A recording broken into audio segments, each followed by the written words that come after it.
So ಇನ್ನು BJP ಶಾಸಕ ಮುನಿರತ್ನ ವಿರುದ್ಧ ಗುತ್ತಿಗೆದಾರ ಚಲುವರಾಜ್ ದೂರನ್ನು ಕೊಟ್ಟಿದ್ದಾರೆ. ಲಕ್ಷ್ಮೀದೇವಿ ನಗರ ವಾರ್ಡ್ನಲ್ಲಿ ಕಸದ ನಿರ್ವಹಣೆ ಕಾಮಗಾರಿಗೆ 10 ಕಸದ ಆಟೋವನ್ನು ಕೊಡಿಸೋದಾಗಿ 20 ಲಕ್ಷ ಪಡೆದು ವಂಚನೆ ಮಾಡಿದ್ದಾರೆ ಅನ್ನುವಂಥದ್ದು ಇವರ ಆರೋಪ. ಆಟೋ ಕೊಡಿಸೋ ಬಗ್ಗೆ ಕೇಳಿದ್ರೆ ಮತ್ತಷ್ಟು ಲಂಚ ಕೇಳ್ತಾ ಇದ್ದಾರೆ ಅಂತ ಹೇಳಿ ಚಲುವರಾಜು ದೂರಿದ್ದಾರೆ.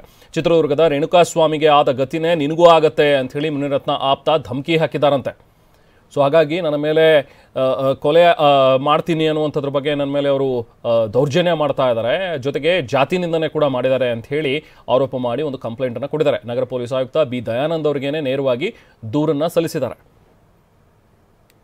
9ನೇ ತಾರೀಕು 9:10 ವಸಂತ್ ಕುಮಾರ್ ಅಂತ ಅವರ ಆಪ್ತ ವಾರ್ಡ್ನಲ್ಲಿ ನನಗೆ ಅನಿರ್ದಿಷ್ಟವಾಗಿ ಸಿಕ್ಕಿ, ರೇಣುಕಾಸ್ವಾಮಿಗೆ ಆಗಂಥ ಗತಿ ನಿನಗೆ ಆಗಬೇಕಾ ಮಗನೇ, ನಮ್ಮ ಯಜಮಾನ MLA ಅವರು ಏನು ಹೇಳಿದಾರೋ ಅದನ್ನ ಯಾರಿಗೂ ಗೊತ್ತಾಗದಂಗೆ ದುಡ್ಡು ಕೊಟ್ಟರೆ ಸರಿ, ಏನೋ ಲೋಕಾಯುಕ್ತಿಗೆ ಅಲ್ಲಿ ಇಲ್ಲಿ ಹೋಗಿದೆಯಂತೆ, ಎಲ್ಲೂ ದೂರುಗಿರು ಕೊಡ್ದಂಗೆ ನೀನು ಕೊಟ್ಬಿಟ್ಟು ಸರಿ ಮಾಡ್ಕೊಂಡ್ರೆ ನಿನ್ನ ಉಳಿಸ್ತೀವಿ, ಇಲ್ಲ ಅಂದರೆ ನಿನ್ಗೆ ಅದೇ ಗತಿ ಬರುತ್ತೆ. ರೇಣುಕಾಸ್ವಾಮಿ ಹೊಡೆದಾಕಿದ್ದು ಯಾರು ಗೊತ್ತಾ, ನಮ್ಮ MLA ಸಾಹೇಬ್ರ ತಂಗಿ ಮಗ ಅಂತ. ನನಗೆ ಗೊತ್ತೇ ಇಲ್ಲ ಅವ್ರು ಯಾರು ಅಂತ, ಅವ್ರ ತಂಗಿ ಮಗ ಯಾರು ಏನು ಎತ್ತ ಅಂತ ಗೊತ್ತಿಲ್ಲ.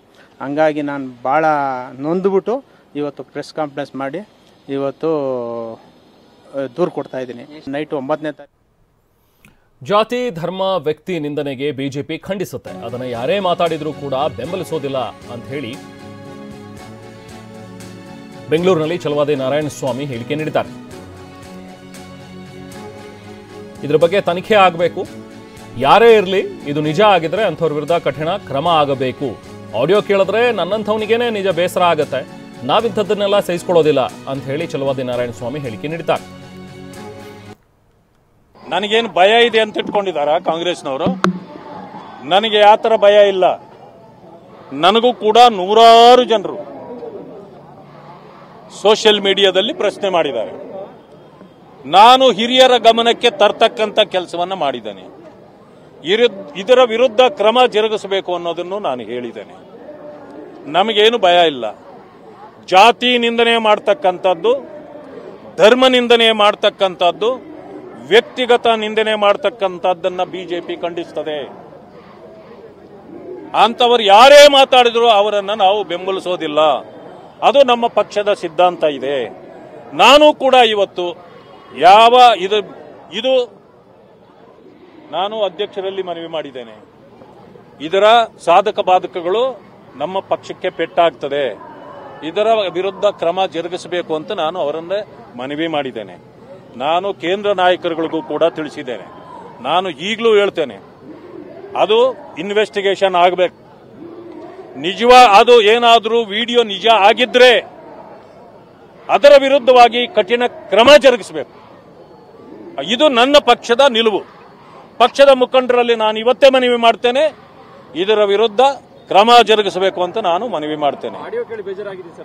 ಯಾರಿಗೆ ಆದ್ರೂ ನನ್ನಂತವನಿಗೆ ಹಾಗೆ ಆಗುತ್ತೆ. ಯಾಕೆಂದ್ರೆ ನಮ್ಮ ಪರಿಶಿಷ್ಟ ಜಾತಿ ವರ್ಗಗಳನ್ನ ಇಷ್ಟೊಂದು ಕೀಳಾಗಿ ಯಾರೇ ಮಾತಾಡಿದ್ರು ಅವರ ವಿರುದ್ಧವಾಗಿ ಮಾತಾಡ್ತಕ್ಕಂಥ ಹಕ್ಕನ್ನ ಅವರೇ.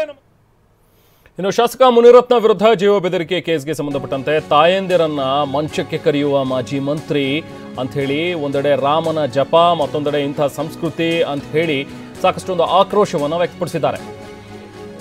ಬೆಂಗಳೂರಿನಲ್ಲಿ ಮಾಜಿ ಸಂಸದ DK ಸುರೇಶ್ ಈ ಒಂದು ಹೇಳಿಕೆಯನ್ನು ಕೊಟ್ಟಿರೋದು.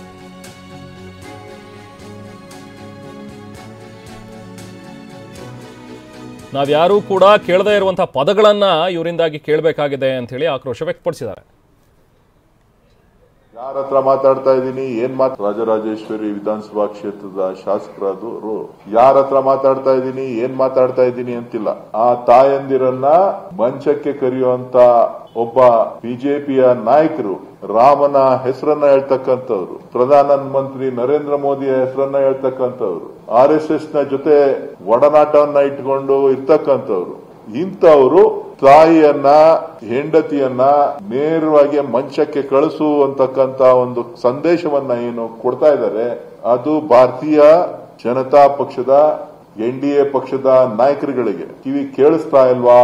ಒಂದ್ ಕಡೆ ತಾಯಂದರಿಗೆ ಅಪಮಾನ ಆಗಿದೆ, ಇನ್ನೊಂದ್ ಕಡೆ ಮಹಿಳಾ ಕುಲಕ್ಕೆ ಅಪಮಾನ ಆಗಿದೆ, ಮತ್ತೊಂದ್ ಕಡೆ ದಲಿತ ಸಮುದಾಯವನ್ನ ಭಾರತೀಯ ಜನತಾ ಪಕ್ಷದ ನಾಯಕರು ಇವತ್ತು ಈ ರೀತಿಯ ಮಾತುಗಳನ್ನ ದಲಿತರ ಮೇಲೆ, ದಲಿತ ಸಮುದಾಯದ ಮೇಲೆ ಮಾಡಿರ್ತಕ್ಕಂಥದ್ದು ಎಷ್ಟು ಸರಿ ಅಂತಕ್ಕಂಥದ್ದನ್ನ ಭಾರತೀಯ ಜನತಾ ಪಕ್ಷದ ರಾಷ್ಟ್ರೀಯ ನಾಯಕರು ಮತ್ತು NDA ಪಕ್ಷದ ರಾಜ್ಯದ ಮುಖಂಡರುಗಳು ಸ್ಪಷ್ಟವಾಗಿ ಹೇಳಬೇಕು.